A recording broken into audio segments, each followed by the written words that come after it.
Hey guys, it's Trace Face at the witching hour. The witching hour has been really getting old. I honestly don't even know how I'm functioning at work. I I don't even know how I'm able to get things done because that's how unbelievably I don't know. Somebody's clearly looking out for me because I should be I shouldn't even be alive based on how much I have not slept in the last week and not eating right. And, you know, I'm going to be honest, the drinking, not good. Um,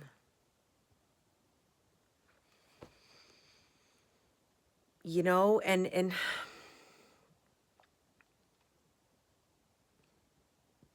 I knew this day was coming. I knew I had to prepare, and I'd done everything. I did everything I knew I needed to do.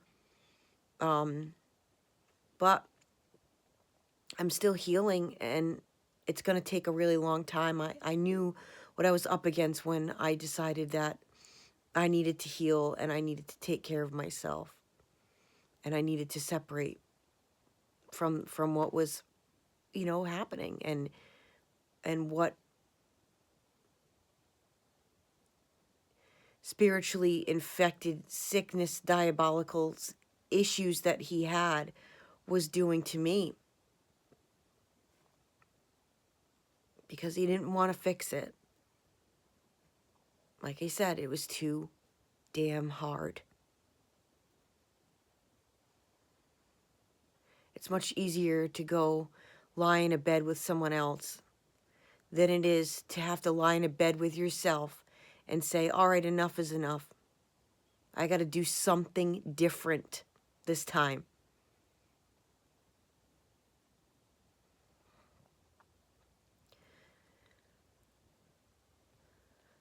He called me yesterday while I was at work, and I picked up the phone. And we're both still looking for closure,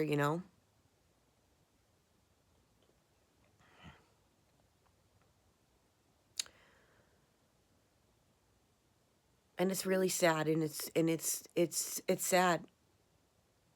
The narcissist is forever a day late and a dollar short. But he did tell me something pretty profound, I thought. Uh,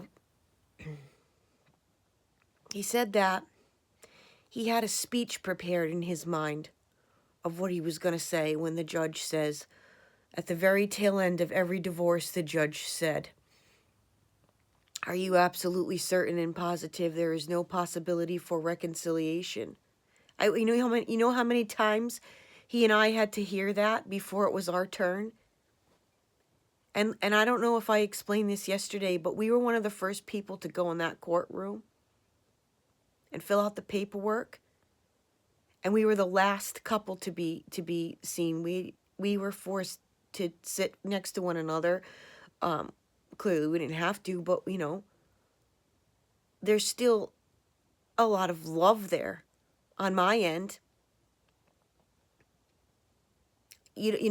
People like us can't just shut off our feelings and our love for someone that quickly. It doesn't work that way. We don't operate like that. And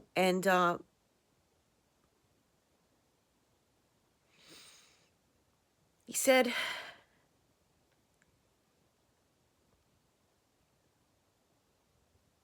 that he had it prepared of what he wanted to say, and that he was going to say, God put it together and man's not going to take it away. And he said, I couldn't do that to you. I couldn't. It would have been the most selfish thing I have ever done in my life. I let you make the decision. You made the decision. I let you go because I wanted you to do what was best for you. I wanted you to take care of yourself. I didn't want to be that person that was bringing you down in life. I didn't want to hold you back. And when you made the decision, I had to respect it.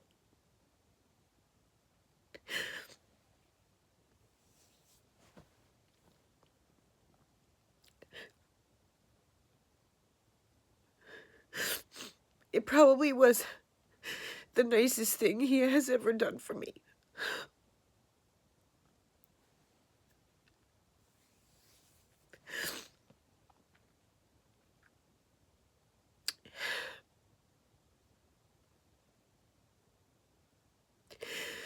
He then said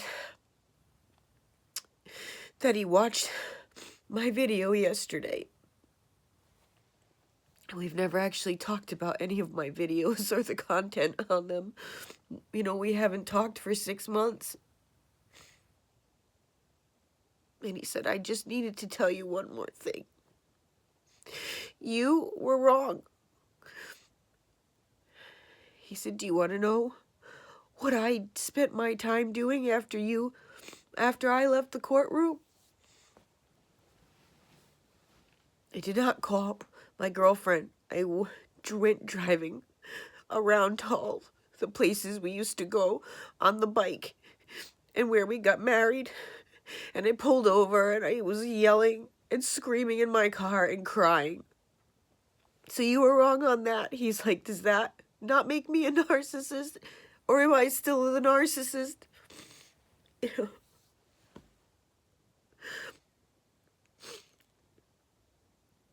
It's just really messed up. He's still trying to convince me that, you know, nothing happened with any of these women, and before anything did happen, he couldn't go through with it either because he loved me. It's like, it shouldn't have been, you know, I explained to him that no doors should have ever been open for that. His burden he carries is lust. The cross he bears is lust. I used to try and explain that to him, that he brings that on. He always had to wear tight pants, chest out. You know, he's a really good looking guy. And everywhere we would go, every woman in the place would be drooling over him.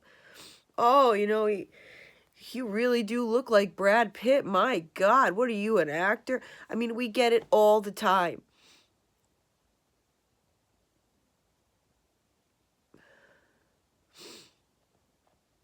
And, but he wore that, you know, he wore that. He battled that constantly. You know, and honestly, guys, I tried every psychological trick in the book to try and get him to remain faithful and not be led astray. And, you know, it was hard. You know, when we met, you know, I'm in a band, he's in a band. We're you know, it's a hard thing. I got a lot of attention. He get a lot of attention.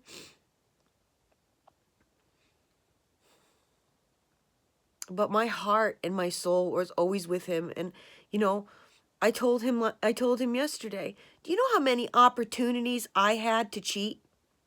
Do you know how, you know, we thought that the issue was always you. The issue could have very well have been me too, had I chose to be narcissistic. Had I chosen to you know, completely be a jerk. And honestly, you know how women operate. We don't get mad, we get even a lot of times. And I didn't even do that because you know why? Because I couldn't. Because that's how much I loved him and cared for him and wanted what was best for him. And when you love someone, you would never in a million years do something that you know would absolutely destroy them. You just don't do it. You know, and that's the issue. It's like, you have that low self-esteem, you have a self-esteem issue. You have an insecurity issue to think that you, first and foremost, can go around doing these things and think that it's going to solve how you're feeling about yourself. No other person is going to solve it. And that includes me right now. And I've recognized that. I'm recognizing that. For me to be this confused and hurt and sad and crying and upset after all the work I've done in the last 6 months just by seeing him once, how is that fair to anyone?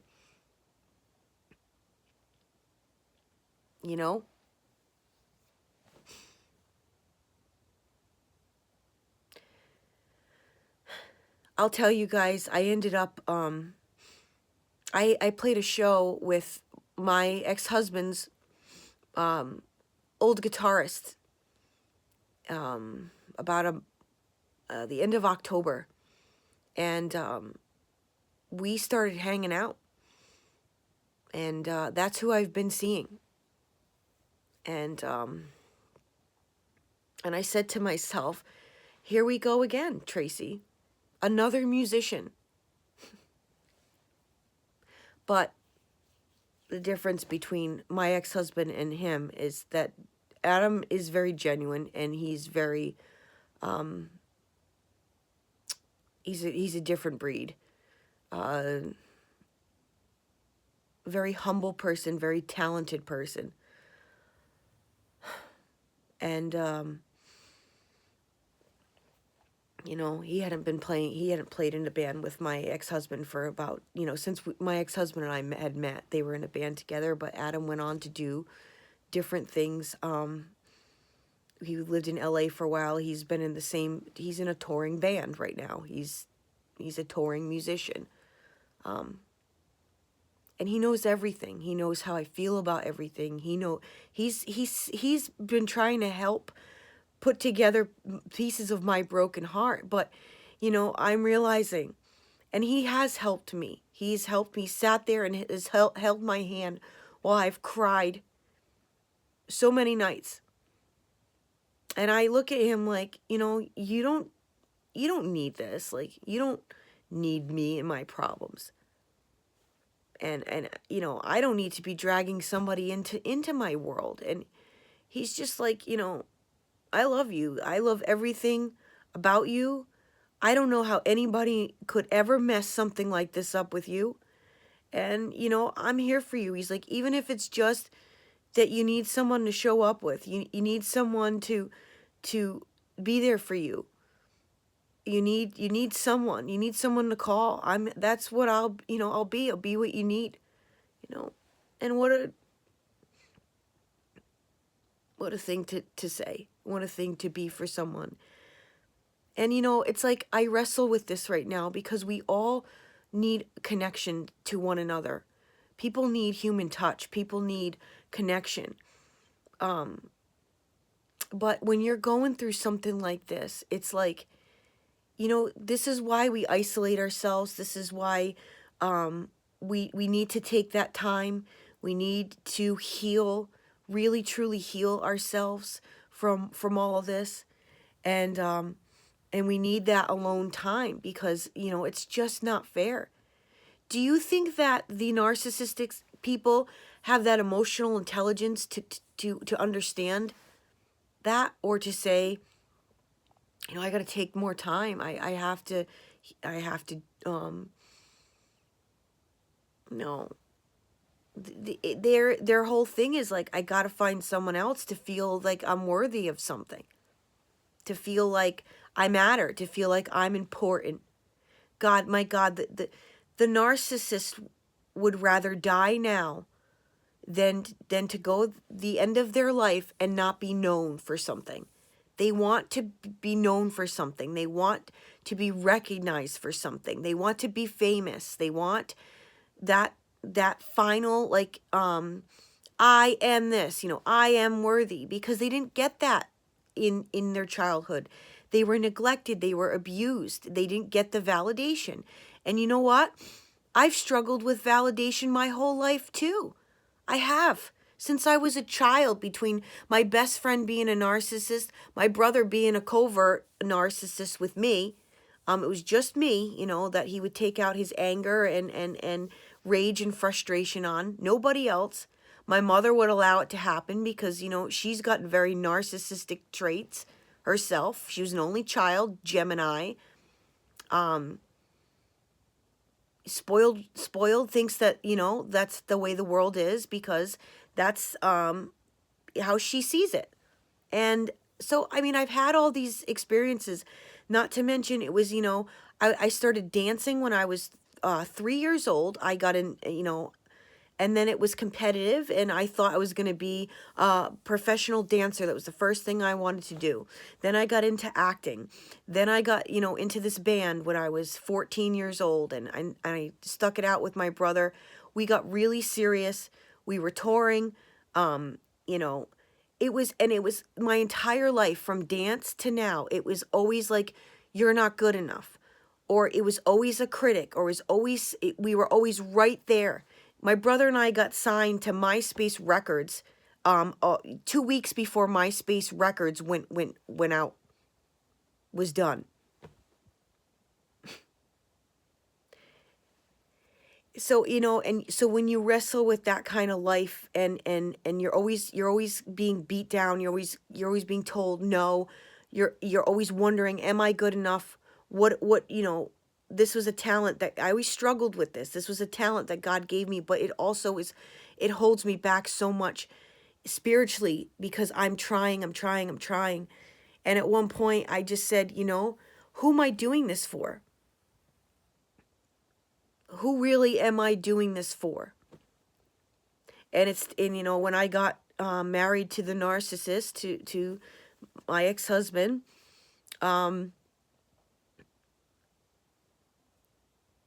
I was, I wanted a family.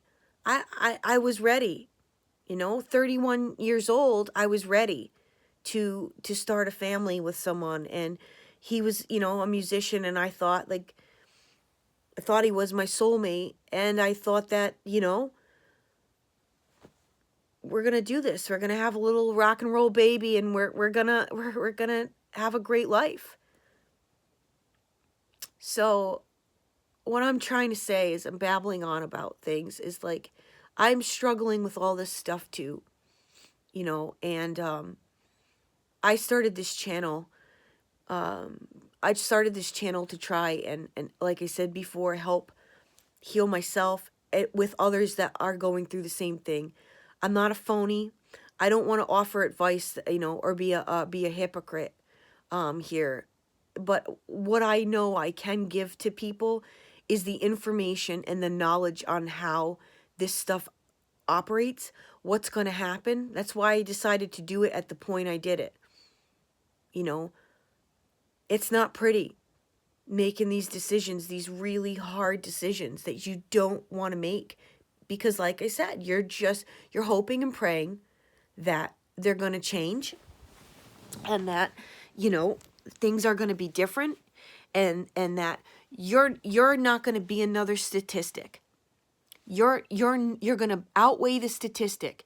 You're going to be that couple that gets to get in front of everybody and say, this is how we healed. This is how we're dealing with this. This is the measures it took to change the narcissist.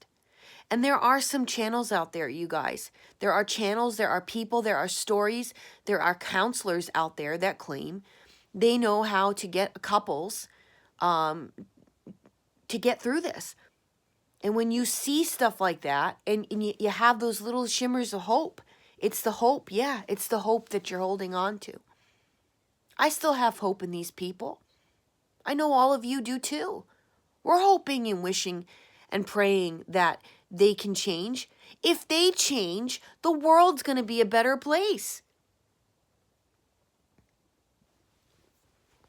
That's Sade, I think it's Sadie, Sadie, it's Sada. I think it's Sada Brown is her name. I'm always saying her name wrong. Her channel is my narcissistic healing. And she claimed listening to ASSC Direct's channel for years is what got her to recognize that she's a narcissist and that she needs, she needs to do something about it. But she hit her rock bottom. She hit it. A complete rock bottom. She lost it all. My coworker is telling me how her and her ex-husband are best friends. And she said they do everything together. And I said, how long did that take? She says, it's just weird. We're like, we're best friends. We still, I take him to his hospital appointments. I said, what changed? She said he got terminal cancer. That's what changed.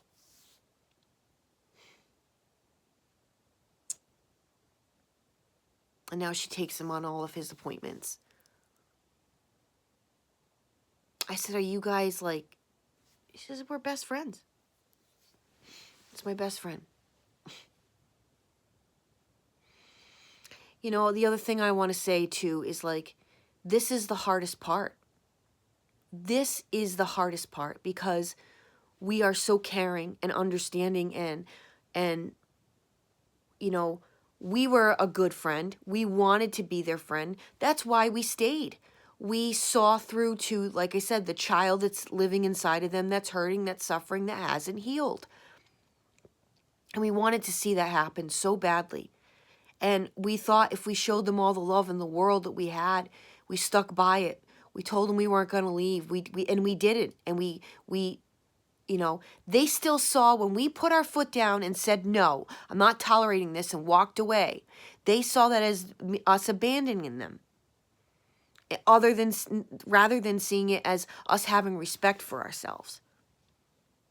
And until they get it right, and the picture and how the picture really happened, what really happened, not what they want to see happen and that they tell themselves on the daily, but the truth. The truth. It would start with that. Seda is right. It would start with having to say and admit to yourself, I was abused as a child. First step in admitting you have a problem and where it's coming from and what the problem is. And the problem for us is we still cared. And we still want to be their friend. And we still care about their well-being. And love them. And that's why this shit is so unbelievably hard.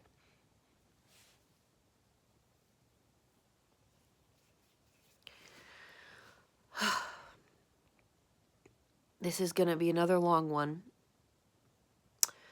But I know that a lot of you are either at the same place, a few steps behind, a few steps ahead.